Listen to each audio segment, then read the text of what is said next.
भर्तृहरि चक्रवर्ती सम्राट थे। उन्हीं की बहन का लड़का था गोपीचंद। तो गोपी शुरुआत में क्या जाने कैसे राजकाज चलता है। वह सवेरा उठाया धनुष बाण शिकार। एक दिन शिकार से लौटा तो जलंधर नाथ आ गए थे। वो इसी बगीचा में अपना डेरा डालते थे। तो आके बिगड़ा नौकरों के ऊपर, बोले क्या खाक पैरा देते हो। इन मुड़िया ने तो संपूर्ण बगीचे को नष्ट कर दिया। जहां देखो गड्ढा खोद दिया, धूना बना लिया, वहीं ताल ठोक रहे, भजन कर रहे हैं। तो बोले नहीं राजन, 16 वर्ष करीब उम्र थी गोपीचंद की। नया लौंडा राजकाज क्या जाने। बोले नहीं राजन, ये जलंधर नाथ थे। जब आते हैं तो इसी बगीचा में रुकते हैं। तुम्हारे पिताजी इसी में रुकते थे। आप इनकी सेवा करें। उसकी समझ में नहीं आया। कमर में हाथ धर के खड़ा हो गया। तो जलंधर नाथ ने कहा, क्यों बच्चा, कुछ खाने को देगा। घोड़ा ने लीद किया। वो लीद उठा के उसको डाल दिया उनके खप्पर पात्र में। बोले दर्द नालायक, इस घर में तुम्ही को पैदा होना था। तो नौकरों को इशारा किया, इन बाबा को इसी में डुबा दो, वहां अपन उपदेश दिया करें। वहां चंपारण में कुआं होता है 8 फीट का, आधे 12 फीट में पानी निकल आता है। वो तराई एरिया है, बलिया गोरखपुर इसके बीच का।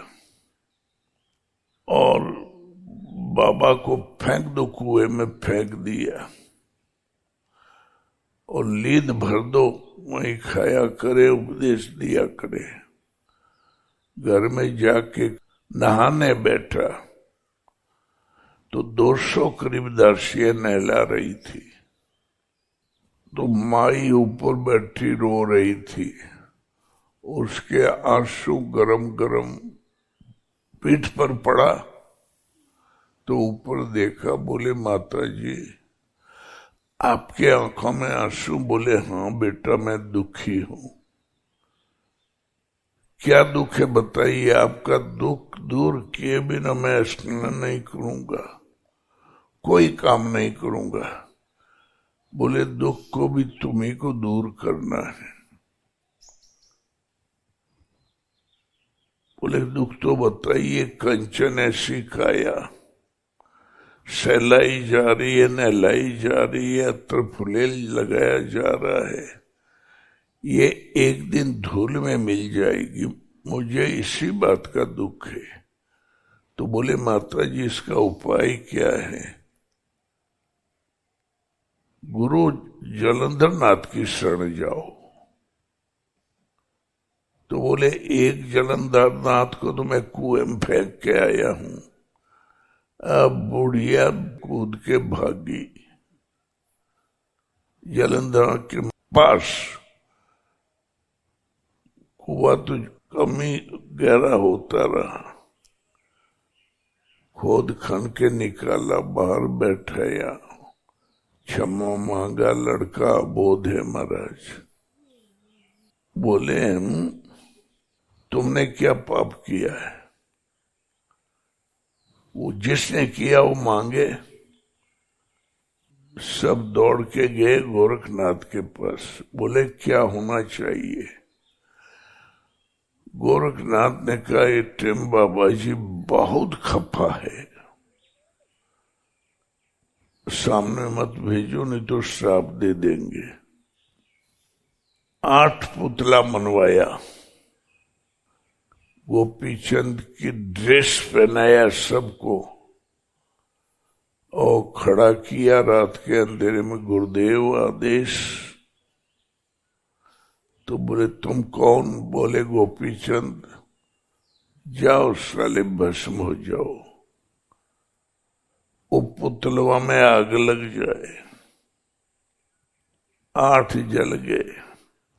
तब देखा गुस्सा कुछ कम हुआ। बोले अरे 8 बार जला फिर भी जिंदा है। बोले आपके आशीर्वाद से। जाई खप्पर लेके माई से भिक्षा लेके आओ।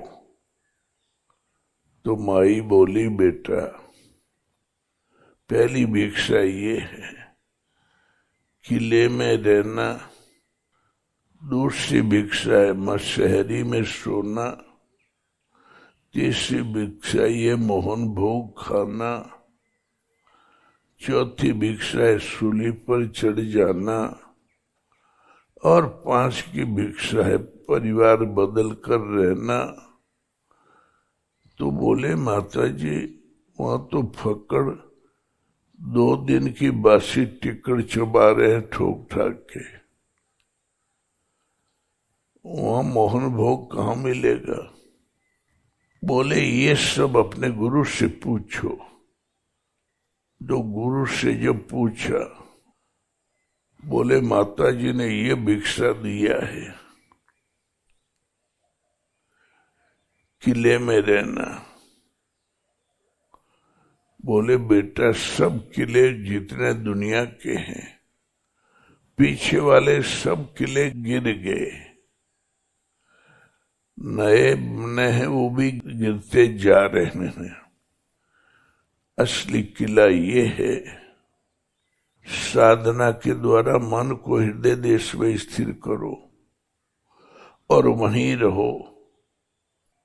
मशहरी में सोना, माइक विकार आएंगे, उनसे बचने के लिए कोई वायु स्पर्श न करे। तो इसलिए मशहरी में सोना, संयम की मच्छरदानी लगा लेना, मोहन भोग खाना। बोले अरे 2 दिन की सूखी रोटी झाड़ जोड़ के खाया करते हैं बाबा लोग, मैं मोहन भोग कहाँ पाऊंगा? तो गुरुजी ने कहा जब कच्चा का भूख लगे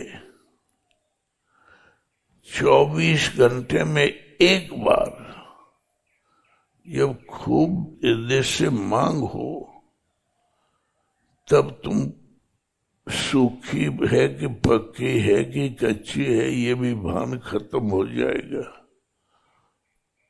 उसको खा लो। और ज्ञान के पंथ कृपाण के धारा परत खगेश्वर लागे 12। ज्ञान का पंथ तलवार की धार पर चलने के समान है। यही है सूली। तुम चढ़ जाना, पीछे मुड़ के मत देखना। और अंतिम भिक्षा है, ये परिवार तुम्हारा नहीं है, परिवार बदल कर रहना। भक्ति ही माता है, ज्ञान ही पिता है।